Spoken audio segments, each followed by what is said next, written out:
You know what? Last time we made a language with a cursed phonology. This time we'll make one with a cursed grammar. Yeah, so before we could dive into this language, we'll need to make a bit of history. Okay, as you may remember from the last video, the language of South originates from a land called, well, you guessed it, South. And you might even remember that it is tied to the language of religion and God of this land. And according to history, the surrounding regions speak languages like English and other real-world languages. But now, if you want to learn the demographics of this language, we'll need to go far, away from home, very far, to this place. It is called the Nereid Super Archipelago. Okay, so as a very small land of my whole area, this place has little to no history at all. However, there's still a lot of culture associated with it. The culture associating with the sea, such as fishing, and live off by selling it to the market. This place also have a huge population of pirates who speak this language. And because this is literally a heaven for the pirates, there are technically no country or governments here. When there's something close to it, it is called the Pirate League, but this organization acts merely just as a representation. Nonetheless, because the language evolves separately from the mainland, its grammar is very different, and also the vocabulary, with many of it takes from several language families like Latin, Slavic, and Germanic due to the trading activities with the outer islands here. Now I don't want the unimportant part to be way too long. Let's jump right into the description of the language. Now firstly, I will talk about the inspirations I used to make this language, so you could get a greater grasp of it. Now the grammar part of this language, as you can see, it is a very long language, which hints that it could be polysynthetic. And yes, it is polysynthetic. And these features I take from Greenlandic, which is also the language with my favorite grammar. And the phonology of this language is also somewhat similar to that of Romanian, which is also my favorite language for its phonology. Okay, so let's dive into the phonetic alphabet of this language, which includes only 15 letters and includes only 5 vowels, a bunch of consonants, and only a few diphthongs. As you can see, this is much better than the last language I do, which has like over 100 letters. And yes, for this language we will be using the Latin alphabet for its simplicity. Okay, let's start with the vowels. There are 5 vowel letters in my alphabet. However, there are 8 vowel sounds, which is a, y, e, o, u, ü, u, and Of course, there are some phonotactics to make some letters have more than one sound. Now let's get to the consonants. Even though there are only 8 letters representing them, some consonants could be smashed together to create new phonemes. And this leaves us with f, v, j, g, j, l, m, n, ñ, p, r, s, sh, t, z, and th. That's it for the alphabet. Let's speedrun into the grammars. So let's break the language grammars down into many parts and see why it is cursed. Firstly, it is polysynthetic, which in a nutshell is a language where a word could contain more than one grammatical phonemes. Yeah, I used to don't know what that means too. And because of that, my language does not need pronouns at all, only pronouns ending. However, if I just stuck the noun into the verb like that, it would be quite boring. So, noun is separate. However, pronouns have to be smashed into the verb. Now because of this simplicity, my language only have 4 parts of speech, which includes the verb, the noun, the adverb, and the interjections. All pronouns are decleansed. All connectors are also decleansed into the verb. All connectors with nouns are decleansed into the noun. And the most cursed part is all adjectives become endings. To make matters even worse, a standard sentence in Fifuri could only have 1 interjection, which combines every interjection in that sentence together. And it also could only contain 2 phrases.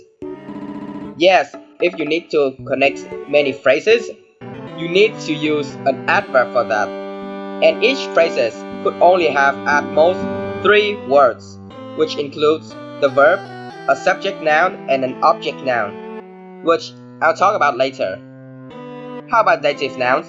They are smashed into the object and the subject nouns, or even the verb, depending which part you want the additional information to cover. And this also means that a sentence in my language has at most 7 words.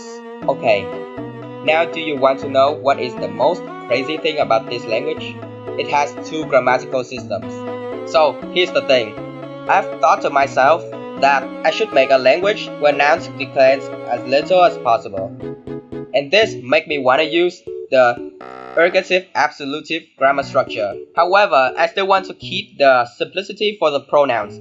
So the pronouns still has the nominative and accusative structure. Okay, let me show you the declension. Yes, all of these are affixes attached to one single word for both verb, nouns, and adjectives. Even interjections have affixes, which is another interjections. Okay, so now, all of you may have a question.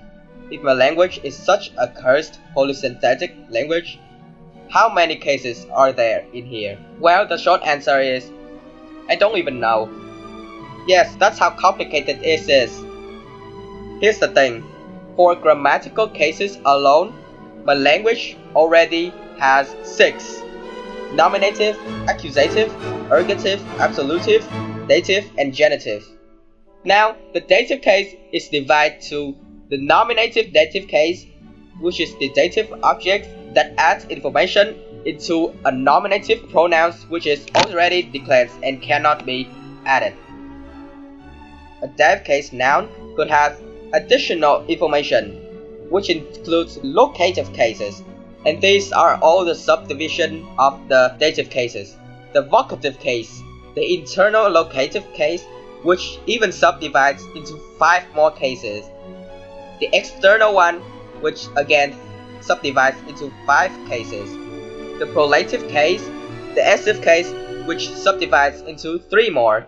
The instrumental case, and the commutative case. 25 cases. Okay, next up, I will talk about declensions.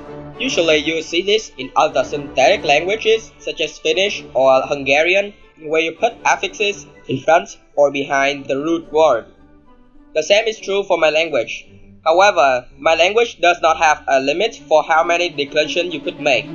Because of this, to make it simple, a single root word in my language could have a lot of meanings because it could be easily converted to verb, nouns, or adjectives, or even be combined with other words. And you can see the pattern, right? You could do this forever. So technically, my language has unlimited declension possible. But to make it simple, I'll only count 4 declensions for the 4 types of word possible. I'll also not count the genitive to make sure it's simple enough. We are also not counting the declension required for numbers because, well, there are infinite amount of numbers.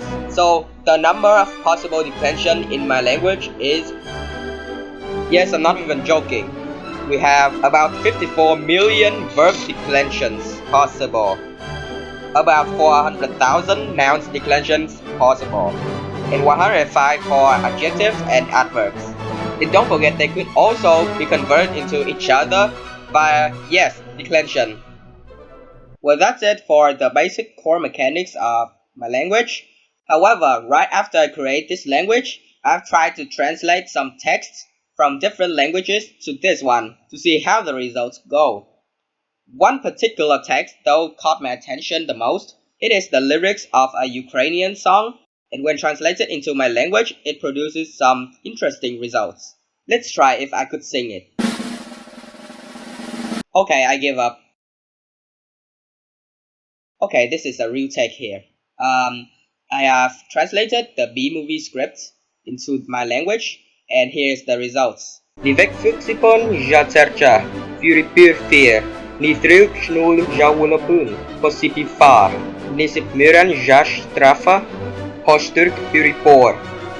Wulalej jasiya yoton braufa murafa. Wala pun sipifar luishul. Host Gurifar, Host Turkunanchush, Hindi Mapun Niyato Funiburon.